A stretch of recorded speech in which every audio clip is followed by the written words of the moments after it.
The actual racing of the competition is definitely a thrilling experience because you want your car to be faster than the other teams, and it's basically like any race. You always want to win. When you are racing your car against other teams that have worked just as hard, it is exhilarating. It's also very nerve-wracking. The fun side of it is really important. It's the whole racing, the whole, I hate to say it, but winning as well. There's a knockout competition during the main competition where you race your car, and there's a winner at the end, which is the winner of the knockouts, and that gains you extra points. With the final car, often you haven't tested it recently because you want it to be in the best condition, so you have no idea what is going to happen. There's also reaction testing along with this, where you have someone in your team who has to press a button when all the red lights go out at the start of the track. The person who is doing the reactions has got to be on ball.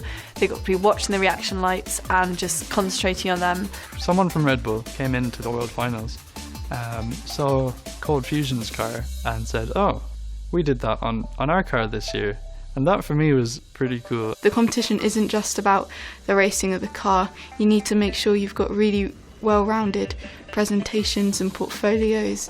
You've got to do a 5 or 10 minute presentation. They give you a mark scheme that tells you what you have to incorporate in your presentation. So generally it includes branding, car design process, manufacture, testing, and the marketing side of things. So it's an important skill to have good communication skills and able to talk to a panel of judges and anyone in the competition. There are 2 portfolios you have to create. One is an enterprise portfolio, which includes all marketing aspects. So your team branding, your team identity, promotional items if you have any. There is also a design and engineering portfolio that contains all your first ideas for the car, any testing you've done, any manufacturing you've done, and also the scrutineering that you have done to ensure that your car is legal.